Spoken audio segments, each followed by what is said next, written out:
네, 요한복음 10장 1절부터 9절까지 함께 읽고 14장 6절은 제가 읽겠습니다. 내가 진실로 진실로 너희에게 이르노니 문을 통하여 양의 우리에 들어가지 아니하고 다른 데로 넘어가는 자는 절도며 강도요 문으로 들어가는 이는 양의 목자라. 문지기는 그를 위하여 문을 열고 양은 그의 음성을 듣나니 그가 자기 양의 이름을 각각 불러 인도하여 내느니라. 자기 양을 다 내놓은 후에 앞서가면 양들이 그의 음성을 아는 고로 따라오되 알지 못하는 고로 타인을 따르지 아니하고 도리어 도망하느니라. 예수께서 이 비유로 그들에게 말씀하셨으나 그들은 그가 하신 말씀이 무엇인지 알지 못하노라. 그러므로 예수께서 다시 이르시되 내가 진실로 진실로 너희에게 말하노니 나는 양의 문이라. 나보다 먼저 온 자는 다 절도요 강도니 양들이 듣지 아니하였느니라. 내가 문이니 누구든지 나로 말미암아 들어가면 구원을 받고 또는 들어가며 나오며 꼴을 얻으리라. 도둑이 오는 것은 도둑질하고 죽이고 멸망시키려는 것뿐이요 내가 온 것은 양으로 생명을 얻게 하고 더 풍성히 얻게 하려는 것이라. 아멘. 양의 문이 있습니다. 성막을 보게 되면은 울타리가 있고 구분이 되고 그러죠. 이렇게 해서 여기에 이제 문이 있습니다. 근데 이제 이 문으로 이렇게 해서 들어가는 자가 있고, 전로역정뿐만이 아니라 성경 말씀에도 담 넘어가는 자가 이렇게 있습니다. 이쪽으로 넘어가려고 그러죠. 물론 이 안에 들어가면은 번제단이라고 하여 뭐가 있냐면은 죄인의 죽음, 고기를 태우는 곳이 있죠. 근데 이제 여기로 들어가는 자는 뭘 가지고 들어가냐면은 첫 번째는 죄를 깨닫고 들어가요. 그러니까 죄를 깨달으니까 여기에 필요한 희생 제물을 가지고 들어갑니다. 근데 아마 담 넘어 들어가는 자는 어쩌면은 죄를 깨닫지 않은 자일 수도 있다. 그래서 그들도 들어가면은 이 안에 있는 모든 것을 다 내려다보고 다 확인할 수가 있겠죠. 아마 죄가 아닌 어떤 그 지식이나 또 학문이나 어떤 이런 열정 가지고 많은 것을 할 수 있겠지만 양의 문이다라고 하는 어떤 그 특별한 의미는 죄를 깨달으면은 희생 제물을 가지고 양의 문을 통과하여 그 다음에 양의 문을 통과했다고 되는 것이 아니라 여기에서 뭘 해요? 짐승의 희생 제물의 머리에 안수하고 죽이고 그리고 피를 가지고 어디로 들어가냐면은 요 안에 있는 속죄소, 지성소 안으로 들어갑니다. 그러니까 여기서 죽이고 여기서 흘린 피를 갖고 어디로 가냐면은 이렇게 통과를 해갖고 요 지성소에 속죄소 안에다가 이렇게 뿌리고 그러죠. 그리고 이제 나머지는 어디서 합니까? 요 안에다가 이제 이렇게 불을 비워갖고 온갖 재로 날려버리는, 아무것도 없고 남겨버리는 그런 모습을 갖게 됩니다. 그래서 양의 문이라고 하는 것은 굉장히 중요한 의미를 가질 수가 있어요.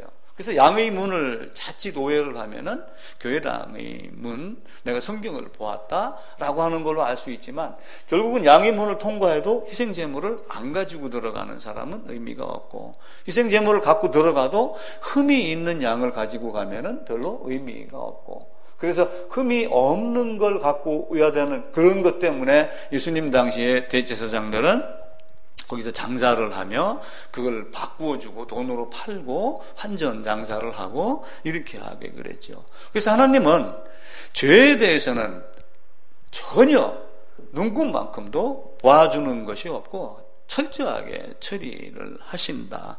그래서 제가 지난주에 어떤 얘기를 들었냐면 정의의 여신의 얘기를 하면서 저스트라고 하는 거, 우물쭈물 할 것도 없이 이것저것 잴 것도 없이 바로 심판을 해라, 정의를 해라. 그래갖고 저스티스라고 하는 이 단어가 이제 저스트에서 나왔다라고 하며 정의의 여신의 보게 되면은 특징이 눈을 가리고 있어요. 그러니까 눈을 가리고 있으니까 누군지 보지 않죠. 물론 목소리를 들으면은 자기 자식이냐 아니냐는 구별을 하겠지만 눈을 가렸다는 의미가 사람을 보지 아니하고 그 사람이 갖고 있는 어떤 그 양심의 저울, 행동의 저울, 어떤 법규의 위반 요것만 가지고 심판을 한다. 그런 의미가 될 겁니다. 그래서 그 정의란 무엇인가라고 하는 그 마이클 샌델이 쓴 책에 보게 되면은 처음 단계가 내가 누구인가를 알아야지 된다. 그래서 우리가 창조, 타락, 구속 이 이야기를 계속 말씀을 드렸습니다. 내가 누구인가? 나는 어떤 존재인가? 나는 어디서 왔다가 어디로 가는가? 이렇게 쓸쓸하니 몇 명이 이렇게 모여 예배드리니 그럼 나는 저 사람들과 다른 사람들과 큰 것과 다른 건가? 내가 이단인가? 내가 이방인인가? 나는 곁길로 가는 건가? 이렇게 생각들을 많이 할 수도 있거든요. 그런데 성경 말씀 안에서 시온의 대로라고 하는 것은 예수 안에 있을 때가 대로가 되는 것이지 밖에서 보기에 곁길이다, 사이길이다, 큰 길이다, 작은 길이다의 의미는 없습니다. 오히려 세상에서 잘 나가는 사람들이 나름대로 그들의 대로를 걷는 거예요. 그런데 진짜 대로는 시온의 대로, 예수 안에 있었을 때의 대로. 그래서 일반 행인들은 그 길로 들어서지 못하고 거듭난 자, 구원받은 자, 하나님의 사람만 그 길로 걸을 수 있는 것. 그래서 예수 안에서의 고난의 길이지만 그것이 하나님이 보기에는 시온의 대로가 되는 거죠. 그 정의란 무엇인가의 책에 보게 되면은 내가 누구인가를 알고 두 번째는 남을 어떻게 도울 것인가. 이렇게 이야기를 해요. 내가 누구인가 알고 나를 바로 세우면 남을 도와라 라고 하는 거지만 창조, 타락, 구속의 의미에 봤을 때는 내가 누구인가 보면 결국은 내가 도울 수 있는 능력이 없는 자가 돼요. 능력이 없는 자가 되니까 내가 어떻게 하면 이걸 벗어나고 다른 모습으로 갈 건가. 성경은 거듭나야 된다. 이렇게 이야기를 하는 거고 이 잘못을, 이 어려움을, 이걸 극복하기 위해 살 수 있는 것은 내가 죄사함 받는 것 이외의 다른 것은 없다. 이렇게 이야기를 하죠. 니고데모가 예수님을 찾아갔습니다. 니고데모는 학문이 출중한 사람이에요. 니고데모는 학문이 출중하고 또 어떤 지혜도 있고 많은 걸 갖고 있는 사람입니다. 그런데 예수님을 찾아가가지고 무언가를 조금 더 배우기를 원한 거예요. 그러니까 내가 갖고 있는 학문이 이 사람은 예를 들면 98%다. 왜냐하면 유대인의 지도자이며 스승이며 많은 것들을 갖고 있으니까 아마 그렇게 생각했을지 몰라요. 그런데 내가 가가지고 예수님에게 질문을 하여 예수님에게서 당시에 많은 사람들이 선지자냐 메시아냐 혹 그런 능력이 있는 자냐 비유로 말했을 때 다른 사람들이 깨닫지 못했던 이런 많은 것들이 있잖아요. 그 지식을 내가 2% 부족한 걸 채우면 나는 완전한 자가 될 거다라고 아마 생각했을지 몰라요. 그런데 예수님은 뭐라고 얘기했냐면 야 임마 웃기지 마. 너는 그게 아니고 거듭나지 않으면은 근데 그 거듭남이라고 하는 그것이 이 니고데모가 유대인이에요. 그죠? 아브라함의 자식이라고 여기면서 메시아를 기다렸던 사람인데 거듭나라 그러니까 이 거듭을 뭘로 생각한 거예요? 육신적으로 생각을 한. 그러니까 엄청난 차이가 있죠. 세상에 유대인이 그렇게밖에 생각을 못하나? 예를 들면 교회 다녀도 마찬가지예요. 거듭나라 뭐라 그러면 성경 암송 그렇게 될 수도 있어요. 내가 예수와 함께 십자가에 못 박혔나니 암송했다고 되는 것은 결코 아닙니다. 거듭나고 암송을 하면 그것은 굉장히 좋죠. 왜냐하면 우리나라 시험도 사지선다가 문제가 많다고 그러잖아요.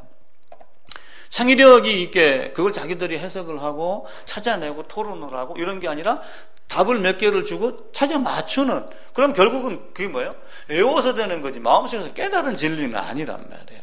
근데 니고데모도 결국은 거듭나라 그러니까 내가 엄마 뱃속에 들어가도 다시 나와야 돼요. 이렇게 하며 전혀 다른 엉뚱한 발언을 한 거예요. 그때 예수님이 니고데모에게 야 임마 웃기지 마. 세상은 그런 게 아니고 네가 진짜 거듭나야 되겠다고 하는 그렇지 않으면 하나님 나라를 볼 수 없다. 들어갈 수 없다. 이걸 명확하게 이야기를 하죠. 그래서 거듭났다라고 하는 거듭남이 무엇인가라고 하는 것을 우리는 성경을 통해서 계속 찾아야지 돼요. 왜냐하면 이 니고데모도 나름대로 어떤 인생관을 갖고 있었던 거예요. 그러니까 우리가 갖고 있는 인생관, 우리가 갖고 있는 세계관 그런데 이 니고데모는 학문을 얘기를 했겠지만 예수님이 갖고 있었던 세계는 이건 뭐예요? 거듭나라 라고 하는 요것 한 가지를 준 거예요. 그렇다고 이 사람이 갖고 있었던 98%가 사라지나요? 그건 아니에요. 이 2%가 들어감으로 인해 갖고 이게 더 온전하게 성경으로 물들어서 성경을 아는 지식, 성경을 전파하는 지식으로 바뀌지요. 그 대표적인 예가 누구냐면 아볼로라고 하는 사람이에요. 아볼로는 성경에 능통한 자이잖아요. 근데 딱 하나 몰랐던 건 그걸 브리스길라가 가르쳐주고 깨닫고 그리고 바로 어디로 보내냐면은 고린도 교회 지도자로 보내게 됩니다. 그래서 핵이 있느냐 없느냐 그것 한 가지는 아는 거예요.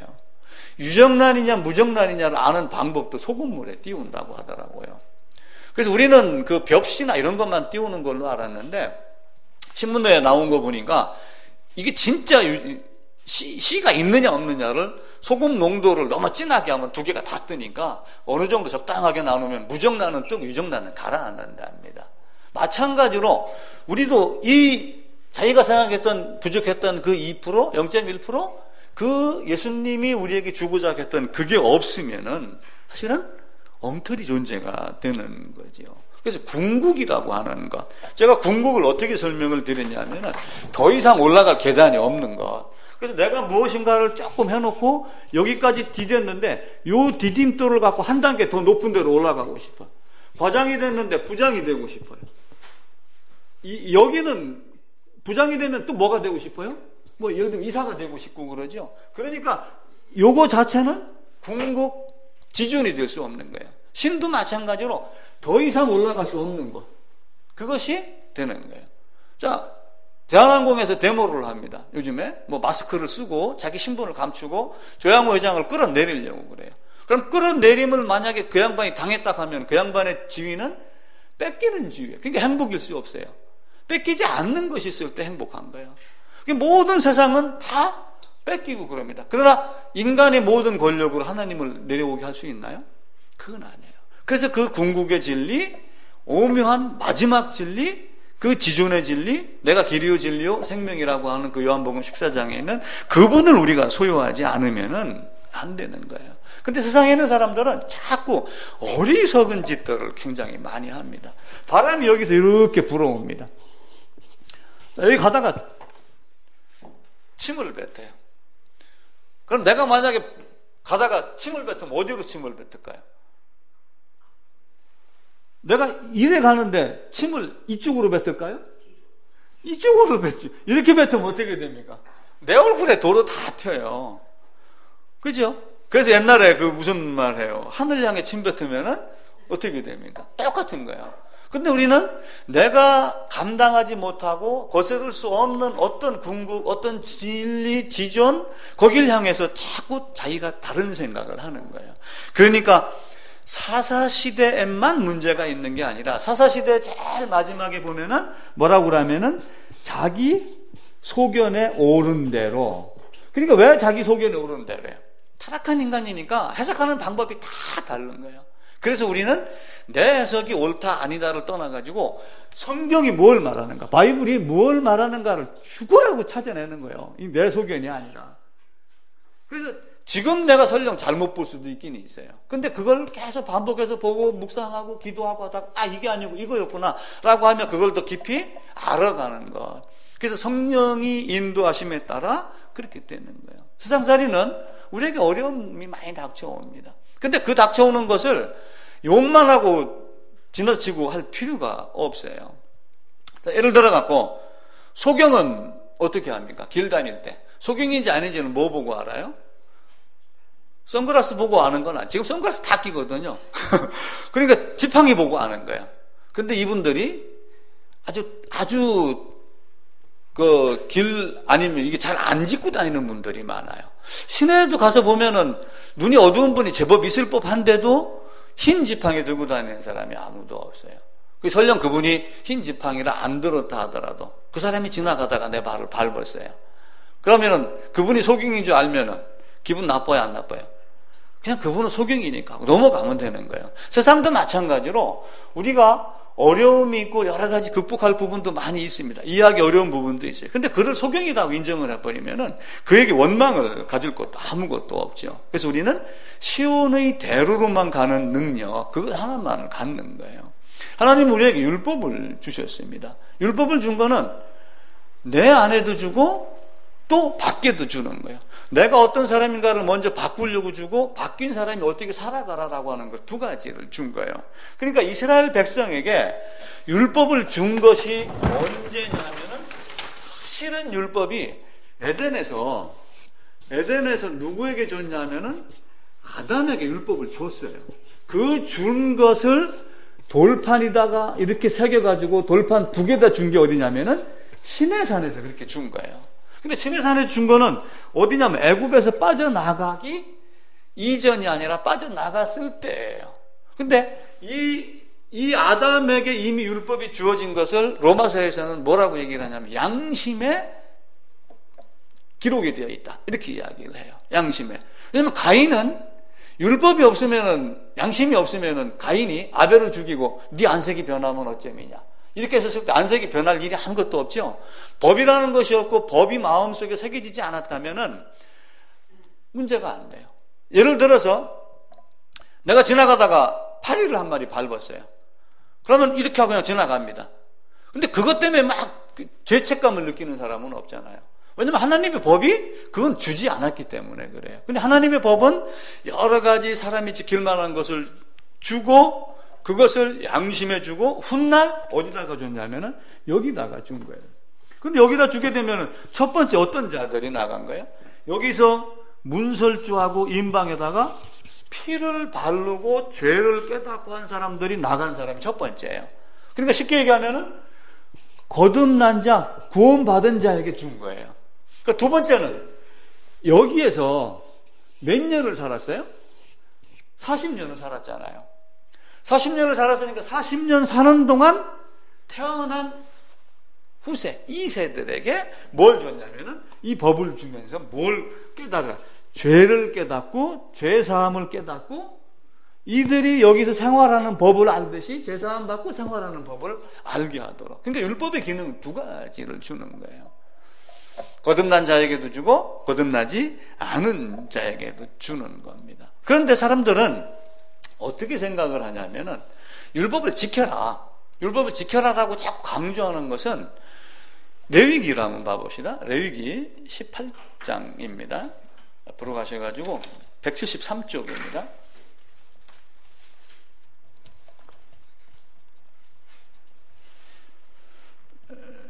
이스라엘 백성에게 이제 법을 주면서 설명을 합니다. 그러면서 3절에 보면은 너희가 거주하던 애굽의 땅 풍속을 따르지 말며 내가 너희를 인도할 가나안 땅의 풍속과 규례도 행하지 말고. 그러니까 여기에서 애굽에서 머물던 이것도 따르지 말고 이거 따르지 마라. 여기 가서 생활할 때 여기 원주민들 것 따르지 마라. 따르지 마라라고 하는 이유는 뭐예요? 그 사람들이 잘했기 때문에 따르지 말라는 거예요? 아니면 잘못했기 때문에 따르지 말라는 거예요?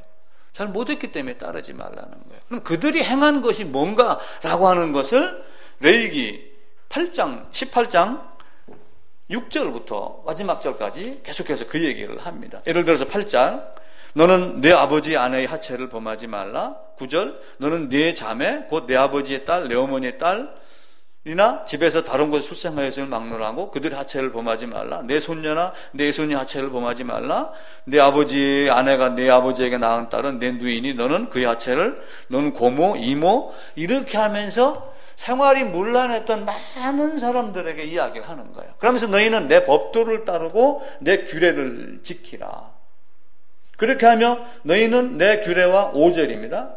법도를 지키라. 사람이 일을 행하면 그로 말미암아 살리라. 그러니까 법을 철저하게 지키고 살라는 얘기예요. 근데 이 말을 오해를 해가지고 많은 사람들이 율법을 열심히 지키면 의로워질 수 있다라고 오해를 하는 문장으로 바뀐 거예요, 이거가.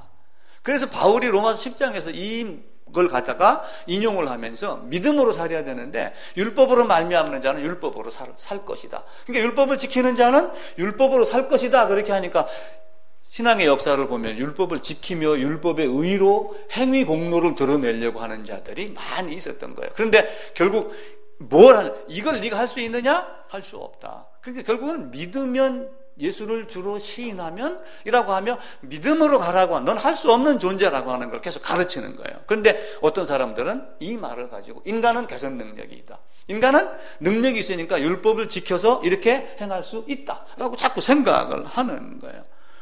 그건 아니고 너희가 율법을 지키면 율법으로 삼지만 그것이 아니라 너희는 믿음으로 우리가 전파하는 믿음의 말씀으로 사는 것이다. 너희가 가져야 될 믿음으로 말미암는 의는 우리가 전파하는 믿음의 말씀이다라고 하며 이들이 하나님이 바울을 통해서 얘기했던 의로움과 말씀을 같은 뜻으로 동의어로 설명을 해요. 그러면서 이 믿음이 뭔가를 계속해서 이야기를 하고 있죠. 그러니까 율법을 우리가 결국 지킬 수 없다라고 이렇게 이야기를 하는 거예요. 그런데 이제 이 땅에서 어떤 일이 일어나냐면은 나로 말미암아 아버지께로 올 자가 없다. 문을 통과하지 않냐고 담 넘어가는 자는 다 절도요, 강도요 이렇게 얘기를 하는데 바울이 입으로 시인하여 예수로 믿으면 이렇게 예수님이 영접하면 이렇게 하니까 그 말을 또 자기 소견에 옳은 대로 해석하여서 내가 예수를 주님으로 영접했어, 시인했어, 예수는 나의 구세주입니다. 그렇게 한 것이 제사함이나 또 거듭남의 길로 여기는 사람들이 이 땅에 많이 있단 말이에요. 결국은 다 뭐예요? 자기 소견에 옳은 대로 자기 방식대로 자기 마음에 맞는 것으로 하는 거예요. 근데 만약에 집에 가서 두 딸에게 뭔가를 감춰놓고 찾아서 네가 가져라, 만약에 이렇게 했다고 해보세요. 1억 원짜리 수표를 2장을 딱 넣어놓고 내가 어디다 감췄는데 찾는 자가 네 거야. 찾는 자가 만약 이렇게 했다고 그러세요. 그러면 그냥 거실 한복판에 나누겠어요? 의외로 허술한 데 누울 수도 있어요. 왜냐하면 사람들이 그걸 찾으려면 막 천장 뒤지고 다 뒤지는데 의외로 쉬운 곳에 넣을 수도 있어요. 성경도 마찬가지입니다. 많은 사람들이 때로는 어렵게 찾기도 해요. 근데 때로는 너무 알면은 쉬운 거예요. 알면은. 찾고 나서 딱 문제가 해결이 되고 나면 그걸 왜 몰랐지? 이렇게 되는 거하고 똑같은 거예요. 하나님은 우리에게 자기 소견대로 행하라 이런 얘기를 주질 않아요. 그런데 거기에 쏘가 넘어가는 사람들이 많이 있습니다. 자, 세속현자에 대한 이야기를 이제 몇 주째 계속했죠. 자, 자기 소견에 옳은 대로라고 사사기에서 이야기를 합니다. 사사기 21장 25절인가에 보면은 자기 소견인데 이게 좋은 말로 자기 소견이지 쉽게 얘기하면 내 생각대로예요. 내 맘대로 이거거든요. 내 맘대로 된다, 내 뜻대로 된다. 이게 내 주먹이 법이 먹고 주먹이 가까워 이렇게 하고 그러지만 이 세속현자는 똑같은 이 사람들하고 똑같은 모습을 갖고 있는 게 누구냐면은 세속현자예요. 그러면서 이 사람이 뭘 내놓냐면은 율법을 지켜, 율법을 행하면 율법이 의로 살 거야 라고 하며 바울이 레위기 18장에 있는 그 5절에 있는 말씀을 인용에다가 그 문장만 떼다 쓰는 거예요. 인용이라는 것은. 그래가지고 로마서 10장에서 그 얘기를 했는데 그걸 거부를 하고 뭘 얘기하냐면 자기 소견에 오른 대로 율법을 행하고 예의를 지키면 돼 라고 하며 이들이 뭐냐면 죄를 벗겨내는 기술자 이렇게 소개를 해요. 죄짐을 벗겨내는 기술자가 있나요? 없습니다. 정육점에 가면은 소의 껍질을 뺏기고 살을 뼈에서 발라내고 하는 기술자는 있어요. 그 사람들은 뭐 칼질이 아주 현란하게 움직이죠. 그런 식으로 우리의 죄를 벗겨낼 수 있나요? 그건 하나님이 우리에게 얘기한 것. 자, 그러니까 어렵든 쉽든 그 보물 1억 원짜리를 어디다 감춰놨는데 너무 어려운 거야. 못 찾을 수도 있어요. 그래 찾고 나면은 그걸 왜 못 찾았지?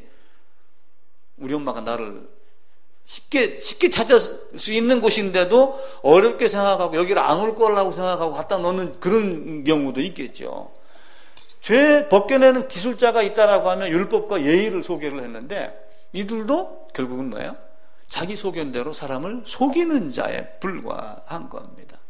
율법으로 말미암아 살라라고 하는 그 얘기는 율법을 지킬 수 없다라고 하는 걸 깨닫게 하는 거예요.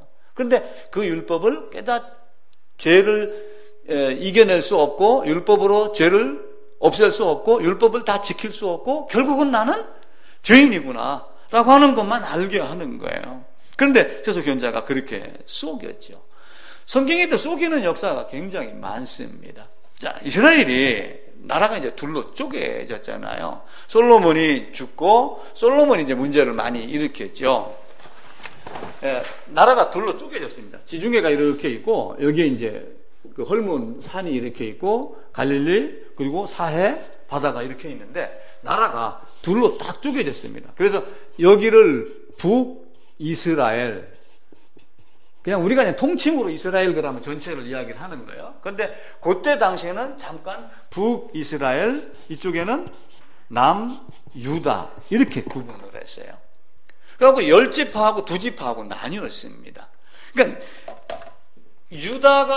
유다 예루살렘이 어디 있었냐면 유다에게 준 지파가 이쪽에 있었거든요. 근데 요 유다하고 누가 합쳤냐면은 베냐민 지파가 합쳐갖고 2지파만 요리 왔어요. 그리고 나머지 지파는 다 10지파가 여기에 들어가 있습니다. 근데 여기에 통치자가 됐던 여로보암이라고 하는 사람이 있었는데, 여로보암은 솔로몬이 성전을 지을 때 예를 들면 돈 내기든 뭐든 어느 한 군데를 줘가지고 공사를 맡은 공사 감독이었어요. 근데 워낙 출중했었는지는 뭐 신실했었는지는 모르지만 그가 많은 백성, 이스라엘이 솔로몬이 문제를 일으키고 그러니까 반기를 들었죠. 그 반기 든 걸 보고 죽이려고 그러는데 다른 데로 도망갔다가 솔로몬이 죽으면서 돌아와가지고 10지파가 여기에 합세를 했습니다. 그래서 북이스라엘. 근데 성전은 어디에 있어요? 예루살렘이 여기쯤에 있잖아요. 그죠? 그러면 성전은 한 개예요, 2개예요? 이스라엘에. 성전은 하나밖에 없습니다. 지금은 교회당은 여러 개 있잖아요. 근데 교회당은 여러 개 있는데 성전은 한 개밖에 없어요. 온 세상에 교회당이 있지만 하나님은 한 분입니다. 그래서 교회도 가시적 교회, 불가시적 교회, 지상교회, 천상교회. 그러니까 성경에서 실제 얘기하는 교회의 모습은 천상교회예요. 거듭난 자들의 모임을 교회다 이렇게 얘기를 하는 거예요. 교회당은 있지만, 그러니까 교회가 엄청나게 많더라도 그 안에 진짜 교회가 있고 가짜 교회가 있는 거예요. 거듭난 자들의 모임인 그 유기적인 결합을 교회 이렇게 이야기를 하고 그러죠. 그런데 이 친구가 뭘 했냐면은 예루살렘에 가가지고 요 예루살렘의 성막에 들어가서 요 문을 통해서 들어가고 번제단에서 짐승을 죽이고 그리고 요 안에 지성소에다가 피를 뿌려야지 되도록 되어 있어요. 그러니까 여기서 나는 죄인이야 라고 하는 걸 깨닫고 끌고 가서 여기서 죽이고 피 받아갖고 지성소 들어가고 이렇게 하는 것을 오직 어디서만 해요? 예루살렘서만 합니다. 사울은 전쟁에 나갈 때 법궤를 들고 다녔어요. 이스라엘. 그때 당시는. 그래갖고 법궤를 뺏겼던 적이 있었잖아요. 그래갖고 뭐 소가 끌고 와갖고 우사가 죽고 하는 얘기가 그래서 나온 거예요. 다윗이 도망을 할 때 다윗의 신하가 법궤를 들고 나왔습니다. 그러니까 다윗이 뭐라고 했을까요? 법궤 제자리 갖다 놔라. 하나님이 나를 사랑하셨고 나를 택하셨고 하나님이 나를 계속 사랑하시면 내가 법궤 있는 대로 돌아갈 것이다. 그렇게 하면 법궤를 제자리에 갖다 놓게 했어요. 그리고 나중에 압살롬 반역에 정리가 되고 나서 다시 그쪽으로 돌아갔죠. 법궤가 있는 게 문제가 아니에요. 내가 법궤가 어떤 그 신주단지 비슷하게 돼가지고 사람들은 그걸 들고 다니려고 자꾸 생각을 한단 말이에요. 물론 성경을 이쁘장하게 들고 다니면 좋습니다. 막 이렇게 들고 다니는 것보다, 그죠? 그 최태원 씨가 그 감옥에다 나올 때 성경을 들고 나왔다. 근데 왜 의식적으로 성경을 들었는지는 모르겠어요. 근데 그 양반이 성경을 들고 나올 때 이렇게 하고 들고 나왔어요. 그래서 이왕에 들고 나오려면 이렇게 좀 들고 안고 나오지. 그렇다고 이렇게 안고 나온다고 하여 성경이 내 마음에 더 있는 건 아니에요. 단지 내 마음이 하나님을 사랑하니까 그 말씀을 귀하게 여겨서 이렇게 한 거지. 법궤도 마찬가지거든요. 그런데 여로보암이 뭘 했냐면은 아론이 뭘 만들었었어요? 금송아지를 만들었잖아요. 그러면서 자기가 사실은 여기에 왕은 누구냐면 르호보암이라고 해가지고 다윗, 솔로몬의 아들 하나 르호보암이 왕이 됐어요. 정통성 있게 내려온 거죠. 그리고 요 유다 지파의 왕이 유다나 북이스라엘이 멸망하는 동안 한 번도 안 바뀌었어요. 단일 왕조예요. 예를 들면 이시조선 500년 이렇게 하듯이 이시만 쫙 됐듯이. 근데 여기는 김씨, 박씨, 송씨 계속해서 이게 바뀌었어요. 그러니까 어떤 그 구심점이 없고 성전이 없으니까 이게 수시로 칼든 사람이 이기는 게 된 거예요. 그런데 아론이 금송아지 만들었던 그것을 두 개를 만들어 갖고 어디다 뒀냐? 베델이 요쯤 됩니다. 베델이. 그 다음에 단이라고 하는 데가 요쯤이 돼요. 그러니까 이스라엘 백성이 마음속으로는 설령 나라가 쪼개져서 이렇게 있지만 얼떨결에 북이스라엘에 속한 사람들이 있을 거 아니에요. 지파의 지도자들이 이렇게 넘어갔지만 나는 아니야, 나는 예루살렘에 갈 거야, 이런 사람들이 있단 말이에요. 만약에 남북이 지금 이산가족 막 이렇게 하죠. 얼떨결에 산바선 탁 쳐지면서 여기 와 있는데 지금 자꾸 고향 이렇게 하죠. 자, 지금 북미 회담 북중 남 이렇게 해가지고 지금 어떻게 해결될지는 아무도 모릅니다. 벌써 지금 주한미군 철수 얘기가 나오잖아요. 어쩌면 계산된 건지도 몰라요. 만약에 주한미군이 철수했다, 그럼 어떤 일이 벌어질지는 아무도 몰라요. 그래서 그 문정인이라는 사람을 사람들이 자꾸 빨갱이라고 얘기를 하는 거예요.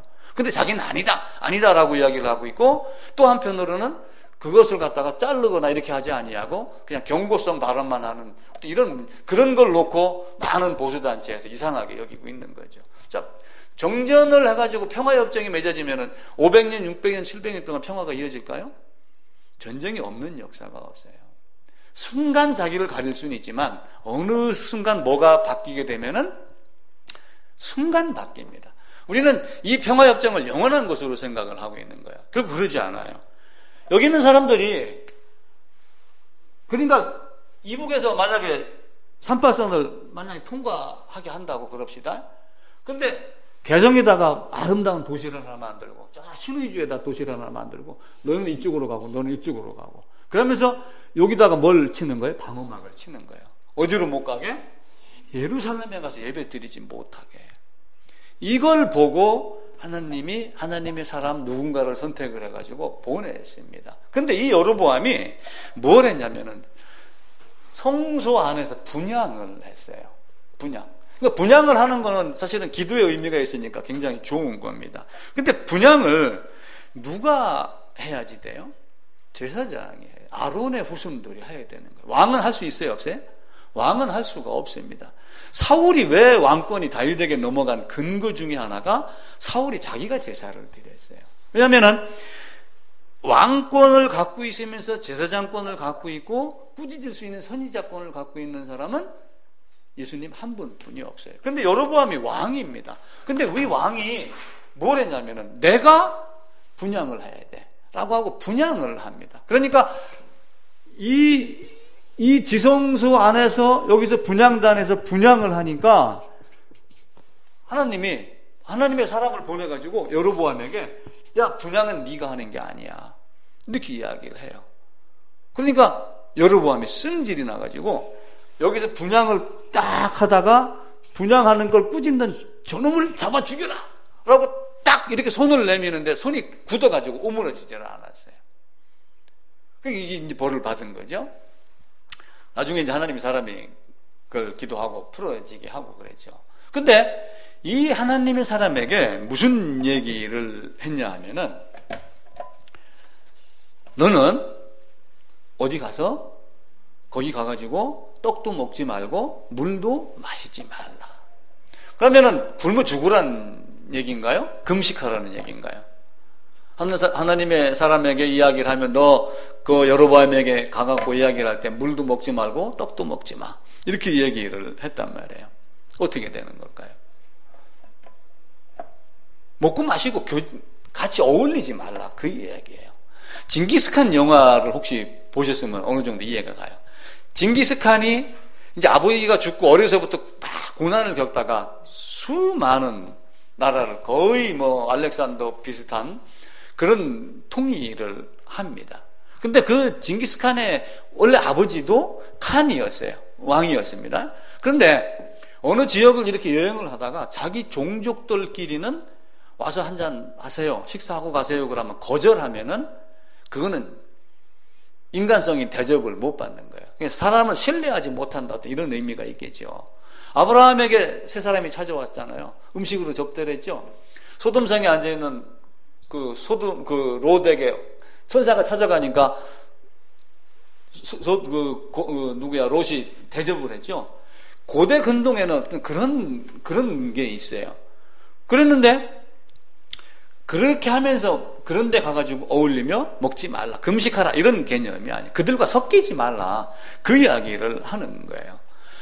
제사장이 아닌데도 불구하고 제사하는 그 사람에게 가서 아무것도 하지 말라, 그리고 너는 왔던 길로 되돌아가지 말라. 왜냐면 정이 붙으니까 통과했던 그곳에 가서 다시 머무를까 봐 가지 말라, 그렇게 이야기를 한 거예요. 예수님 당시에서도 사람들에게 무슨 얘기를 했냐면 어딜 보낼 때 무난하지 말며, 왜냐면 무난하지 말라는 얘기는 그 인사도 하지 말고 다니는 거냐? 그러면 버릇없는 것 같이 느껴지잖아요. 쌀쌀맞게 눈도 돌리지 말고 가라? 그 이야기는 아니에요. 왜냐면은 고대 근동에 인사하는 법이, 우리 지금 친한 친구 만나면 어떻게 합니까? 길 가다가 커피 한잔하고 수다 떨고 어찌 하다 보면 30분 걸릴 때도 있죠.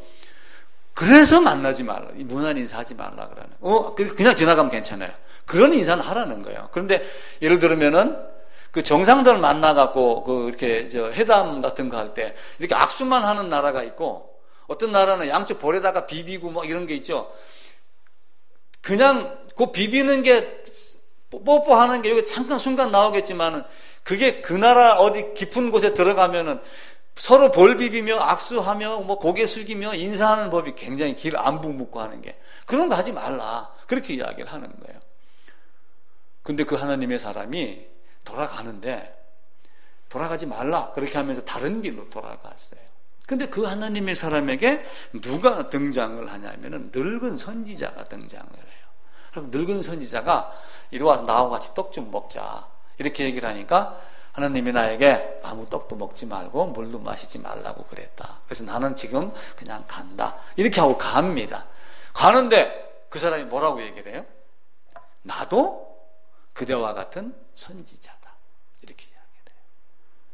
기독교에게 세속현자가 거짓으로 죄를 벗겨내는 기술자가 있는 것과 똑같이 나도 그대와 같은 선지자야, 이렇게 얘기를 하며, 같은 선지자라고 그러니까 좋아했겠죠.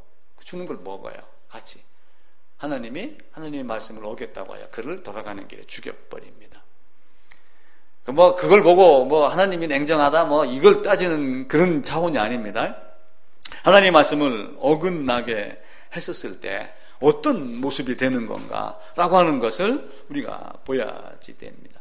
그것을 우리는 철저하게 알아야지 돼요. 자, 열왕기 상 찾아보겠습니다. 말씀드렸던 내용이 열왕기 상에 있거든요. 13장입니다.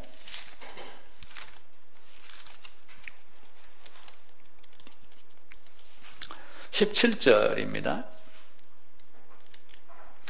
13장 11절에 보면은 베델에 한 늙은 선지자가 살더니 그렇게 하며 18절에 가가지고 그 하나님의 사람을 뒤따라가서 그가 그 사람에게 이르되 나도 그대와 같은 선지자라 라고 하며 그 사람을 속이고 결국은 그 말에 속아서 하나님의 사람이 떡을 먹고 죽임을 당합니다. 하나님은 거짓 선지자를 조심해라 라고 이야기를 해요. 근데 이제 그 거짓 선지자를 분별하는 눈이, 그 마음이 영안이 쉽지는 않죠. 그래서 신약 성경에도 보게 되면은 이렇게 여기에 하나님의 사람이 있고 이 하나님의 사람에게 다가온 또 다른 늙은 선지자가 있어요. 그래서 왜 늙은 선지자라고 했을까? 왜 나이 많은 늙은 사람을 보냈을까? 라고 하니까 내가 생각하기로 여호와같이 교활한 자, 이런 의미가 늙은 자, 이리와 같이 자기를 양의 탈을 쓰고 하는 그런 모습으로 바뀌는 거예요.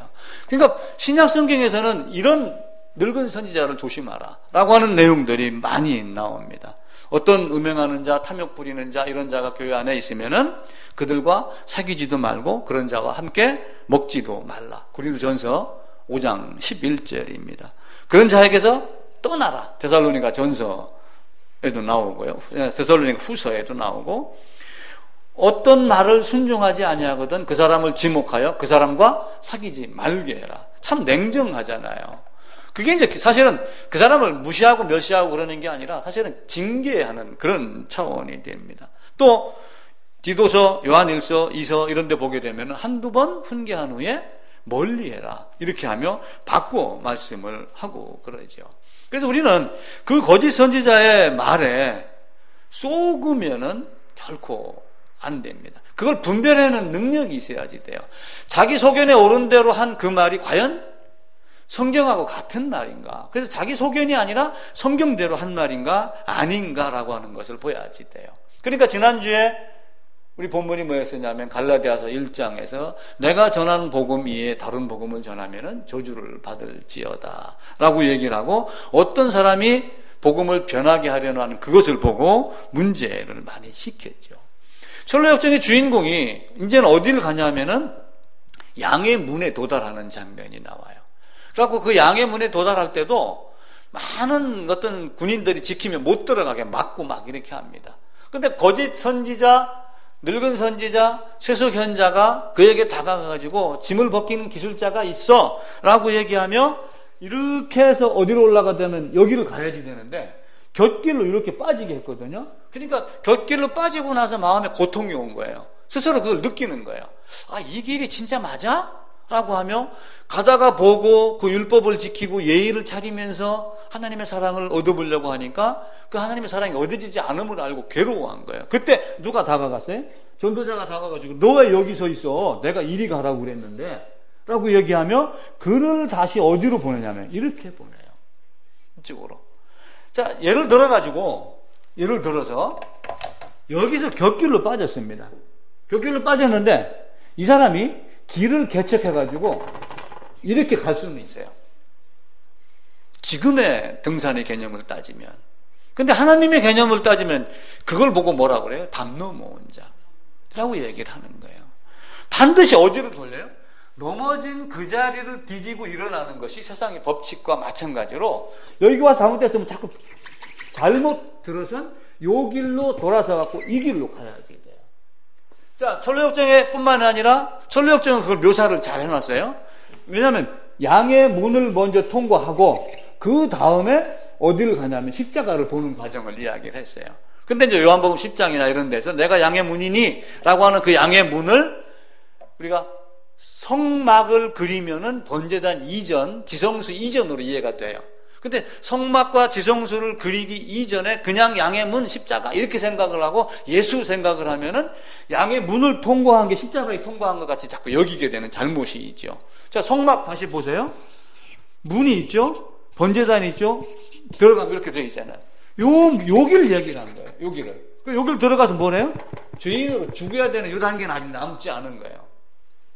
이 철로역정인 기독교가 어디를 가냐면 요 문을 통과해서 가는 겁니다. 그 문을 통과해가지고 가가지고 누구를 이제 만나냐면은 해석자의 집으로 들어가요. 해석자의 집으로 들어가가지고 거기서 여러 사람들이 만나는데 거기에서 나온 대화의 순서를 제가 몇 개 거기 책대로 정리를 하면은 선의라고 하는 사람이 등장을 해갖고 기독교에게 묻습니다. 해석자의 집이 이렇게 있는데 여기서 이게 나와가지고 기독교가 이제 문을 열고 들어가니까 당신 누구야? 이렇게 물으세요. 자, 당신 누구야? 이렇게 물으면 뭐라고 대답을 할까요?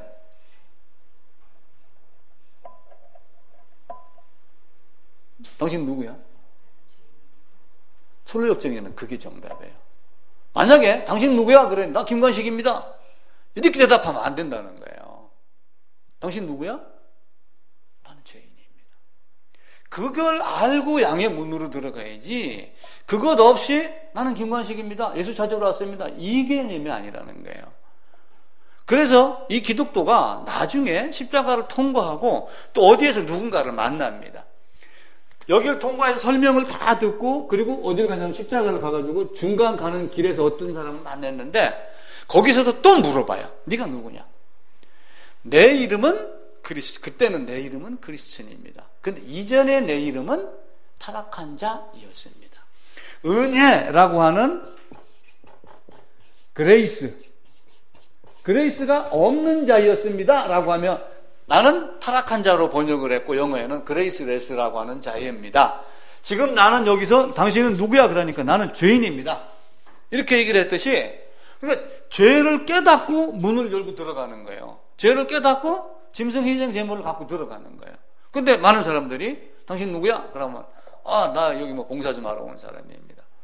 문 열고 들어오면 당신은 이것도 좀 하고 이것 좀 하고 이것도 좀 하고 자꾸 여기다가 맞춘단 말이에요. 어디서 왔느냐? 어디서 왔어요? 기독교가 뭐라고 대답을 했어요? 당신 누구야? 어디서 왔어? 그러니까 나는 멸망의 도시에서 왔습니다. 나는 타락한 성, 장차 망할 성, 거기서 왔습니다. 그러면서 그 두 가지를 명확히 하는.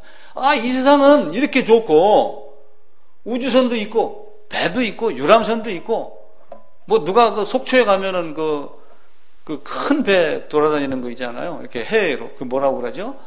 크루즈. 크루즈 그거 한번 한 100만 원 주고 타봐라. 가까운 거야. 좋다. 그렇게 좋은 세상인데도 여기는 타락할 거야. 여기는 썩어서 나중에 없어질 곳이야. 그걸 알았기 때문에 이 친구가 어딜 떠난 거야. 나는 장망성에서 여기를 떠나지 않으면 안 돼! 라고 얘기를 하는 거야. 그게 첫 번째, 누구야? 죄인입니다. 어디서 왔어? 장망성에서 왔습니다. 근데 왜 당신 혼자 왔어? 마누라 같이 올라갔더니 마누라가 안 간다 갑니다. 죽어도 내 말을 나는 생각하면 할수록 여기가 파멸의 도시인 거 알고 걱정이 드는데 우리 집사람은 아니랍니다. 과학이 발달하고 수명이 길어지고 이렇게 하니까 여기는 아주 오랫동안 백수만 하면은 이 땅에서의 모든 것을 다 누린 곳으로 생각을 하고 여기에 머물려고 합니다. 그래도 중간에 같이 온 사람은 없었어? 원고집이 있었는데 원고집 왔다 가고 유선환도 왔었는데 조금 오다가 조금 힘들으니까 돌아갔다. 그렇게 얘기를 하니까 그 손이라고 하는 사람이 이 하나님 나라를 그렇게 무가치하게 보다니 안타깝구나.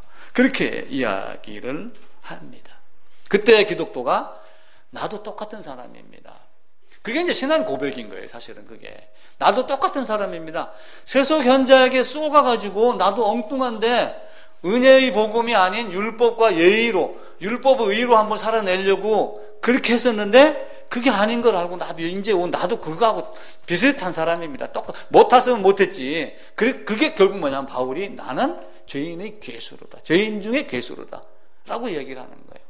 이 곤고한 자 나를 이 사망의 골짜기에서 이 사망의 세력에서 이 사망 안에서 누가 나를 건져낼까? 라고 하는 그것을 기독교가 계속 가지고 있는 거예요. 우리는 이 땅에 살면서 인내라는 것이 있어요. 인내는 두 종류의 인내가 있어요. 좋은 일을 하면서 인내하는 사람이 있고 새벽 3시에 저 집에 불 꺼지면은 들어가서 물건을 훔치려고 그 한밤중에 개가 짖어도 그 차가운 그 뜨거운 여름밤에도 웅크리고 앉아서 쓰레기통 옆에서 숨어서 기다리는 인내. 그 어떤 인내가 여러분들 좋아요? 진짜 인내를 우리가 찾아야지 돼요. 자, 기독교는 파멸, 장망성, 죄인 이것 때문에 여기를 갔어요. 자, 그러면은 여러분은 이 땅에 이제 교회가 엄청나게 많은 거야. 여기 가면 막 여기도 교회, 여기도 교회, 여기도 교회, 전부 교회입니다. 그죠? 여기도 교회, 여기도 교회, 전부 다. 자, 자기 소개한 대로 A도 가고, 나는 여기야. 에이, 그래도 여기지. 갑니다. 자, 그런데 왜 교회에 왔어요? 자, 그거하고 똑같이 앞에 장하고 같은 걸로 생각을 해보세요. 여기서 나는 죄인입니다. 여기는 파멸할 곳입니다. 여기는 장차 망할 성입니다. 라고 하는 이런 모든 것들을 갖고서 찾았느냐. 그래서 교회당을 찾는 게 문제가 아니고 뭘 찾으냐면 올바른 바이블을 찾는 거예요. 그래서 우리도 뭐라고 그러면 이것이 뭐 이 바이블이야 이렇게 이야기를 많이 하잖아요. 그 기준이라고 하는 그걸 자꾸 따진단 말이에요. 그래서 이 성경을 갖고 자기 소견대로 이야기를 하는 데가 있고 아니면은 이걸 가지고 죽으라고 얘기를 하는 데 있고 이걸 인용을 하긴 하는데 자기 생각대로 인용을 하는 경우도 있고 여러 종류가 있겠죠. 그게 이제 그 반응이 그걸 분별하는 능력이 하나님이 여러분에게 어떻게 주어졌느냐에 따라서 그것이 틀려지는 거예요. 그래서 하나님이 중생, 이제 학자들은 그것을 그 중생의 시스템이라고 하는 그 중생이 빛을 비춰주는 그런 개념으로 이야기를 해요. 빛을 딱 비춰주면은 하나님의 부르심이 보이는 거예요. 그 하나님이 부르심에 눈을 뜨고 바라보고 그러면 결국 뭐가 보이냐면은 내가 죄인이구나 라고 하는 것을 깨닫고 회개로 들어가죠. 그럼 회개가 들어가면 어떻게 돼요? 그 다음에는 죄의 값을 치르는 그런 단계를 이제 구분을 하는 겁니다. 그러니까 처음에 어떤 빛이 비춰집니다. 빛이 딱 비춰주는 것, 빛이 비춰주면서 세상에 이런 세상이 있네? 라고 딱 깨달음을 뭐라고 얘기를 하냐면은 쉬운 말로 중생 이렇게 해요. 그 중생이 딱 깨달음이 딱 되고 뭐가 딱 뜨여지니까 다른 게 보이는 거예요. 뭐가 보여요? 빛을 통해서 하나님이 나를 부르시는 효과적인 부르심, 효력 있는 부르심이 보이는 거예요. 그 효력 있는 부르심을 통해 갖고 자기를 보고 들여다보고 하니까 뭘 깨닫냐면 나는 죄인임을 깨닫습니다. 그러면 죄인임을 깨달으면 그 다음에 나오는 게 뭐예요? 회개가 나오는 거예요. 중생, 효과적인 부르심, 회개 다음에는 뭐예요? 십자가로 가는 거예요. 근데 그분이 해놔서 이게 아니라 내가 나의 죄값을 어떻게 치렀느냐라고 하는 것을 성경은 가르치고 있거든요. 그런데 그걸 겉모습만 보고 예수님이 해놨어 이렇게 하지만 성경에서는 철저하게 죄인이 죄를 깨달으면 죄인이 직접 희생 제물을 끌고 어디로 들어가면 양의 문 안으로 들어가도록 그렇게 만들어놨죠. 그래서 우리는 왜 교회에 왔는가를 친구 때문에 끌려오기도 하고 엄마가 가니까 따라오기도 하고 여러 종류의 사람들이 있습니다. 특별히 모태신앙 이렇게 이야기를 하지만 이스라엘은 모태신앙 없었나요? 이스라엘 모태신앙이요 있죠. 어디서 나온 거예요? 이스라엘이 모태신앙이 이렇게 있으면은 이들이 애굽에서 살다가 빠져나와갖고 시내산에서 율법 받고 그 다음에 여기 광야 여기서 태어난 2세들이 사실은 다 뭐예요? 모태신앙이에요. 근데 하나님은 모태신앙을 인정해요 안 해요? 인정 안 해요. 율법을 줘갖고 거듭난 너희에게도 율법을 주고 여기서 태어난 2세에게도 율법을 줘갖고 뭘 깨닫게 하는 거예요. 우리가 좀 전에 말씀드렸던 중생, 효과적인 부르심, 회개, 그리고 죄 사함이 뭔가 죄의 값을 치르는 그러면서 십자가의 의미를 갖는 거죠. 아브라함 후손도 마찬가지입니다. 나는 아브라함 후손이야. 아브라함은 우리 아버지야. 이렇게 하고 그러지만 그거는 그 아브라함을 택해가지고 가서 이야기하라고 준 직분이었지 그렇게 하기 위해서 선택한 민족이었지 특별한 존재가 아니란 말이에요. 근데 이스라엘은 거기에 쏘가가지고 우리는 하나님을 선택한 민족이고 저기는 개야. 이 두 가지로 이분법적으로 구분을 하면 자기들을 그냥 법을 몇 개 더 지키면서 우리는 좀 열심히 살아내고 있어 이렇게 생각을 한단 말이에요. 근데 세상에는 곁길, 좁은 길, 넓은 길 많은 것들이 있어요. 근데 하나님은 우리에게 뭘 얘기를 하냐면은 시온의 대로로 가라. 거기는 거룩한 자만 다니는 길이다. 그래서 좁은 문으로 들어가라. 멸망하는 문은 넓고 크고 그렇지만 좁은 문은 좁고 협착하고 그렇다. 좁다고 하여 사람이 적게 다니는 건 아니에요. 왜냐면은 성막을 지을 때 울타리 높이도 이게 한 2m 정도가 됩니다. 그러니까 2m 정도가 된다니까 바꿔 얘기하면 뭐예요? 담 넘어갈 수 없다라고 하는 걸 가르치는 거예요. 그리고 요 문이 제 기억으로는 15m? 굉장히 넓습니다. 여러 사람이 이렇게 손을 잡고 일렬 횡대로 쭉 가도 될 정도의 넓은 문이에요. 근데 왜 좁은 문, 협착한 길이라고 그랬어요? 이 마음에서 문제가 생기는 거예요. 죄라고 하는 걸 깨닫지 않고 죄를 깨닫지 아니하고 파멸, 장망성 이게 없이 어떤 거룩한 걸 자꾸 찾으니까 왜냐하면 아담이 범죄하고 나서 밖으로 나온 이후에 모든 인류는 이 죄에서 벗어나고 싶어하는 마음을 다 갖고 있어요. 그래서 유교도 생기고 공자 맹자도 나오고 모든 아니 그 석가는 뭐 왜 죽어서 구만이면 구만이지 혹 기하면 더 준다고 인기 끌었는가 그 윤회 가르치고 막 이렇게 하고 그러잖아요. 그거 없는 사람이 없어요. 근데 성경이 요구하는 대로 나는 죄인입니다 이렇게 이야기를 하고 그러죠. 그때 이제 그 해설자의 방에 가게 되면은 여러 가지 교훈을 이야기를 합니다. 방 청소가 안 된 방이 있어요. 서울역정 기억나시죠? 방에 딱 들어갔더니 청소가 하나도 안 돼 있어. 구정물통하고 똑같은 거예요. 옛날에 소요물통 이런 거 이렇게 해가지고 옛날 부엌에는 한쪽 구석에 많은 큰 그 떡시루 비슷한 게 갖다 놓은 거 있습니다. 아니면 여물통 갖다 놓고 그다가 음식 하다가 먹고 뭐하고 무 생채한다고 껍데기 긁어내고 이런 거 다 놓으면 다 어디에 떠요? 여기에 생선뼈하고 다 있습니다.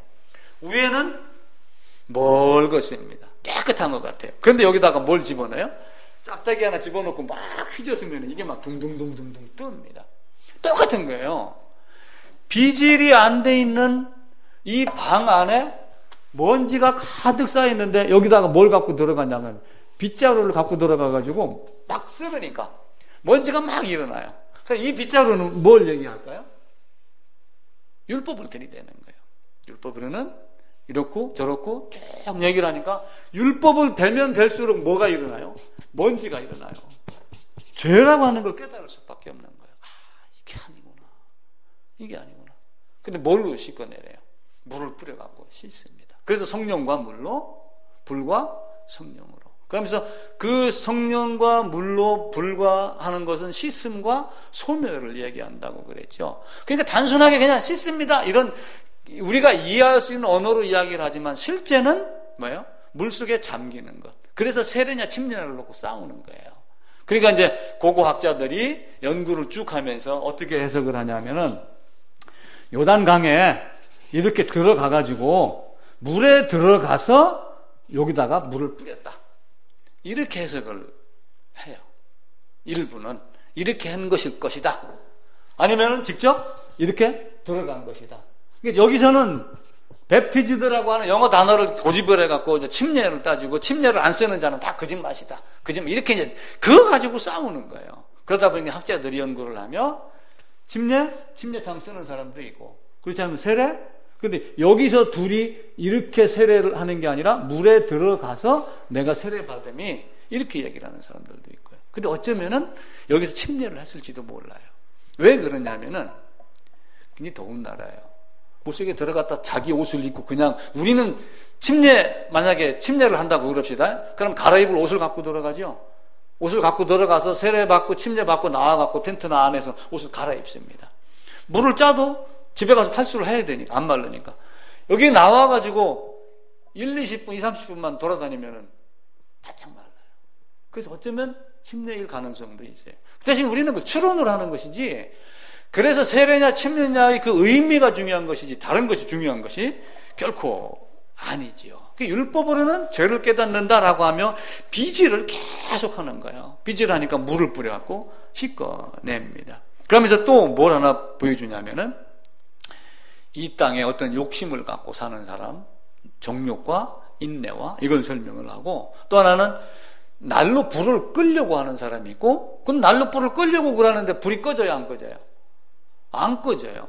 왜 그런가 하고 봤더니 벽 뒤에서 만한 벽이 있는데 여기 난로가 있는데 누가 와서 물을 자꾸 뿌려서 끄려고 그러니까 요 뒤에서 기름을 계속 공급하는 이가 있는 거예요. 우리 주님, 성령 하나님, 내가 갔다가 다시 와서 너희를 가르치고 인도하겠다라고 하는, 내가 영원토록 너희와 함께 있겠다, 내가 끝까지 너를 견인하겠다, 아무도 너희를 빼앗을 수 없다 라고 하는 그 하나님이 이야기 가르쳐 주죠. 그리고 이제 그 철창에 갇힌 사나이의 모습을 보여줍니다. 왜 저는 저 사람은 철창에 갇혔어요? 자기 욕심에 이끌려 세상의 욕망에 빠지다가 보니까 거기다가 빠지게 되는 거예요. 바울도 그걸 겪었습니다. 디모데후서에 보게 되면은 대만은 디모데후서 4장 10절에 보면 대만은 세상을 사랑하여 나를 버리고 갔고 이렇게 나와요. 얼마나 마음이 아팠으면 성경에 그렇게 기록을 했겠어요. 그러니까 그 대만은 온 인류에게 수천 년 내려오는 동안 대만 이놈이 세상을 버리고 바울을 버리고 갔구나. 아이고, 땅속에서도 지금 되게 후회 많이 하고 있을지 몰라요. 여기에 그렇게 기록이 됐다는 얘기는 참 안타까운 이야기죠. 근데 하나님은 언제든지 돌아오면은 받아준다. 그러면서 또 한편으로는 탕자의 비유를 가지고 가서 허랑방탕하게 썼지만 돌아왔을 때 받아주는 모습을 또 이야기를 하고 있죠. 그러면서 이제 마지막에 무슨 얘기를 해주냐면은 공중 재림하여 주를 영접하는 그 장면을 말해줍니다. 알곡은 곧 가네. 그리고 죽정이는 꺼지지 않는 불에. 그러면서 이 땅에 있을 때 두 종류의 사람이 계속 같이 사는 거예요. 크게 따지면은. 물론 사람 종류로 따지면은 여럿이겠죠. 물론 사람 그러면은 사람 하나입니다. 그죠? 사람인데 이걸 조금 대별하면은 남녀노소가 되겠죠. 남녀노소. 근데 성별로만 따지면 이렇게 되고, 이걸로만 따지면 이렇게 되고. 근데 이 사람을 거듭난 자, 거듭나지 않은 자. 이렇게 따지면 두 종류의 사람으로 되는 거예요. 쭉정이 알고. 그래서 이 지상교회 안에는 여럿이 함께 모여서 예배를 드리지만 이 지상교회 안에는 이게 지금 섞여 있는 거예요. 섞여 있는데 서로를 향해서 너는 쭉정이야, 너는 알곡이야, 이거를 분별하기는 능력도 사실은 보이긴 어느 정도 보이겠죠. 그죠? 그 말을 서로 하지 않는 거예요. 하지 않으면서 서로를 향해서 자기의 삶, 간증, 자기가 알고 있는 성경, 또 책, 이런 많은 걸 보면서 이 이야기를 계속하며 혹 이런 자들이 이 안으로 들어오기를 바라는 거예요. 그러면서 쭉정이를 뽑지 말라 이렇게 이야기를 하죠. 예수님이. 왜 뽑지 말라고 그래요? 뽑다가 안고까지 다칠까 하노라. 그래서 이 지상교회 안에는 수많은 사람들이 있어요. 만약에 이 옆에도 한 500명 모이는 제자교회가 있습니다. 거기에도 거듭난 자가 있고 거듭나지 않은 자가 있겠죠. 밭에 가면은 쭉정이가 알곡보다 숫자가 적습니다. 근데 교회는 쭉정이가 월등히 많을 거예요. 우리 그거를 어느 정도 이해를 하셔야지 됩니다. 그래서 우리는 누구를 바라보냐면은 여호와만 바라보라. 여호와만 바라보라. 그러니까 성경이 뭘 말하는가를 쭉하고 차지하지 돼요. 자기 소견대로가 아니라 성경이 뭘 말하는가를 계속해서 얘기를 하면 내가 진짜 알곡인가 아닌가? 나는 죄인입니다. 여기는 파멸입니다. 여기는 장망성입니다. 라고 해갖고 출발하고 곁에서 들어오는 거를 믿음의 방패로 막으라. 그렇게 하면서 예수 안에서의 대로의 길, 세상에서는 좁은 길, 그 길을 가는 거죠. 그러면서 끝내 뭘 바라보는 거예요? 하나님 나라, 여호와 하나님, 천국, 그걸 바라보는 거예요. 신약에서 하나님 나라, 천국, 이 개념은 단어가 달라도 동일한 동의어로 보시면 돼요. 그래서 하나님 나라 갈 때 이런 모습, 하나님만이 우리를 사랑하시고 공급하시고 그러는 거예요. 그러니까 여기서 기름을 계속 공급하니까 이 불이 꺼져요, 안 꺼져요? 여기서는 물을 부어서 계속 불을 끌려고 그러는데 이쪽에서는 기름을 계속 공급을 하는 거예요. 여호와만 바라라. 바라보면 반드시 그분이 해결해 줄 것이다. 신문 기사에 나온 이야기입니다. 요즘에 가정이달, 부모, 자식, 어린이날, 이런 거 하고 그러니까 미국에서 있었던 일이랍니다. 아들이 다른 지역에, 예를 들면 여기서 서울로 유학을 가서 공부를 합니다. 매달 방세 보내고, 생활비 보내고, 책값도 보내고, 공부를 하고 그러는데, 어제가 내 생일이었는데, 하루 종일 기다려도 답이 안 오는 거예요. 전화가 없는 게. 그래 놓고 오늘 아침에 문자를 보내서, 야, 이제 네가 다 컸구나. 이제 부모가 필요 없는 나이가 됐구나. 학비도 안 보내도 되지. 책값도 네가 알아서 하지. 밥도 네가 알아서 사 먹지. 그래, 안녕. 이랬더니 금방 전화가 와가지고 죄송합니다. 잘못했습니다. 주말에 내려가서 선물도 제가 드릴게요. 그러면서 이제 부모가 자식에게 경고 내리는 경고의 의미가 뭔가라고 하는 걸 이야기를 하더라고요. 우리도 하나님 우리에게 내리는 경고가 있어요. 성경 말씀을 통해서 네가 나 아니면은 살 방법이 없다. 인간의 세계에서 아무리 뛰어난 것 같지만 너는 그런 존재가 안 돼 라고 하는 것을 우리가 철저하게 아셔야지 돼요. 그래서 우리 또 시작하면서 양의 문 얘기를 드렸죠. 양의 문 얘기를 드렸지만 그 문이 모든 것이 완료가 되는 게 아니라 그 문을 들어가면서 죄를 깨닫고 그 다음 단계가 번제단 앞에 서야 되는 것. 그리고 제사장이 피를 갖고 지성소 안에 들어가서 연락. 그때서 뭐가 되냐면은 중생, 그리고 효과적인 부르심, 회개, 죄 사함, 죄의 값을 치르는 피, 그리고 하나님이 법적으로 너는 칭의야, 의롭다함을 얻은 자가 되었느니라 라고 하는 것을 주는 거죠. 그걸 이제 우리가 한마디로 구원, 거듭남, 죄사함 이렇게 이야기를 하고 그러지만 그 단어를 한국교회가 싫어하는 이유를 나는 모르겠어요. 어디 가서든 구원, 죄사함 얘기하면 나는 영접했습니다. 나는 예수님을 나의 구세주로 믿기로 작정했습니다. 이렇게 얘기를 하지. 나는 거듭났습니다. 나는 죄사함 받았습니다. 이 얘기를 하는 교회가 많지 않아요. 거의 없습니다. 그걸 우리는 이상히 여겨야지 돼요. 내가 너에게 준 걸 이상히 여긴다. 제대로 이야기를 안 하는 걸 내가 이상히 여긴다. 그 거짓 선지자에게 속해서, 채소 견자에게 속해서, 그 늙은 선지자에게 속해가지고 다른 것으로 자꾸 성경을 대체하려고 하는 이것을 우리를 철저하게 벗어나야지 됩니다.